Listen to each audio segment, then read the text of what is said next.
Imagine owning cats when suddenly you get sick and your immune system gets compromised. Your doctor tells you there's nothing you can do besides getting rid of your cats to avoid developing infections that could potentially be fatal.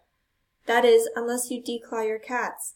With this procedure, you can live with the peace of mind that your cats will not scratch you and you can keep them at home. Declawing cats has become more and more controversial. It's being brought up in the news as more places ban the practice, calling it inhumane. Current and future cat owners should be aware of the process and what it involves before making the decision to declaw a cat. With my background in animal science and being a vet assistant at a few different vet clinics, I've come across a few exams where owners have asked about the declaw procedure. I've seen cats both before and after the surgery. Declawing cats is a lengthy process that has advantages and disadvantages and must be well thought out before continuing with it. First, I'm going to discuss why declawing is an option. Second, how it's done. And finally, what results from it, and possible alternatives to the procedure. To start, what are some reasons to declaw a cat? When it comes to declawing a cat, most veterinarians will look into why the owner is requesting this procedure and if the reason is viable. According to the AVMA literature review on the welfare implications of declawing of domestic cats, in 1991, 14.4 million out of 59 million owned cats in the U.S. were declawed.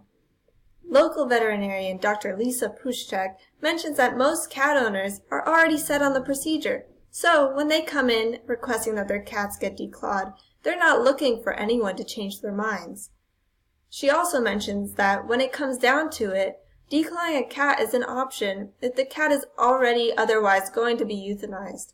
Dr. Puszczak uses the example that if an immunocompromised lady was risking her life by living with a cat and wanted to get it declawed instead of abandoning the animal, that would be a good reason to go ahead and declaw the cat so they could stay together.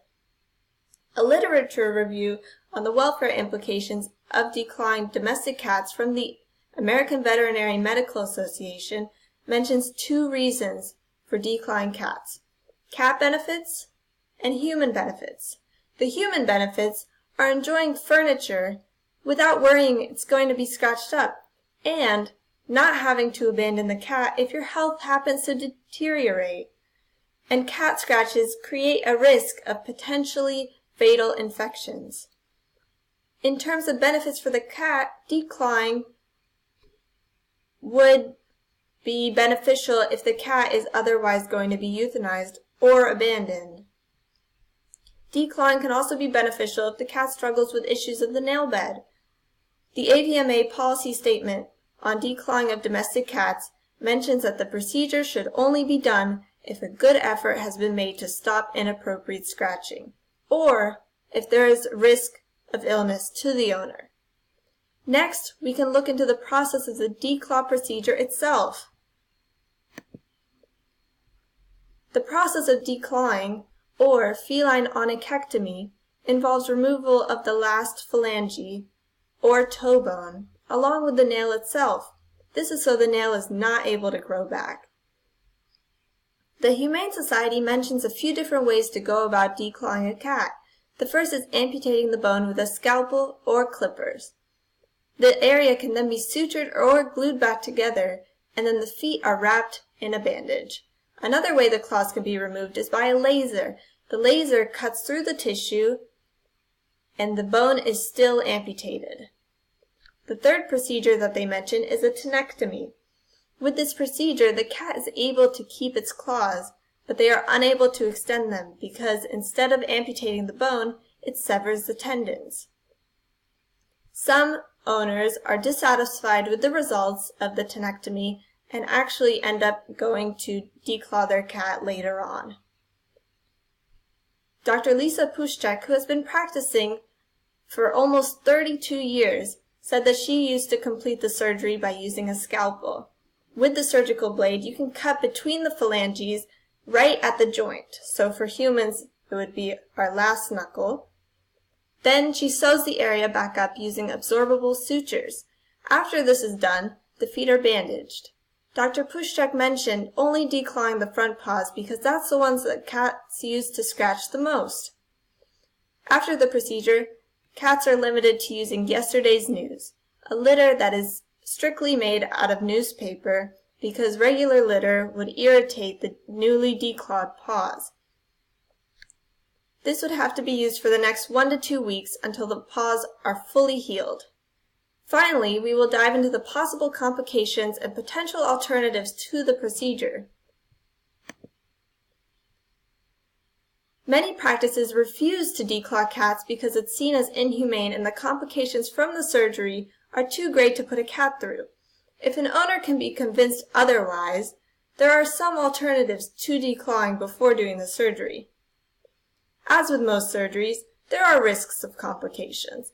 From the book Companion Animal Ethics by Peter Sandeau, Sandra Kaur, and Claire Palmer, there was a reporting from 163 cats being declawed.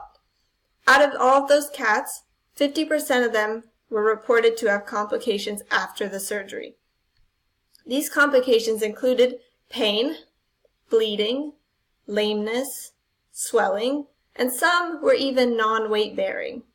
Out of 121 cats that were declawed, 19.8% developed complications later on. Some of these included infections, regrowth of claws, abnormal stance, and bone protrusion. The AVMA literature review mentions pain being one of the largest welfare concerns.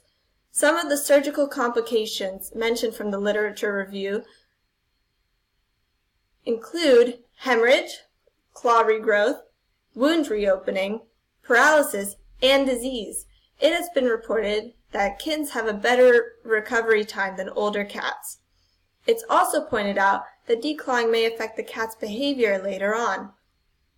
After the surgery, cats should remain indoors because they've lost their natural defenses for being outside. They can no longer climb and hunt. The AVMA mentions that the declawing showed no statistical significance on the increase of biting behavior. There are many alternatives to seek out before committing to declawing a cat. These include trimming the cat's nails, applying nail caps, and providing ample scratching posts for the cats to scratch in a better way. The AVMA literature mentions tenectomy as an alternative to declawing because it doesn't involve amputating that last bone. However, it can result in similar complications, and the cat still needs to have its nails trimmed regularly because it can no longer extend them to dull them on its own. In conclusion, declawing cats is a viable option when it comes to owning a difficult cat that would otherwise be euthanized or abandoned, or could potentially be a zoonotic risk to the owners. Declawing cats is an irreversible decision that has its benefits and complications. There are benefits for both the cat and the owner in cases where the cat would otherwise be homeless.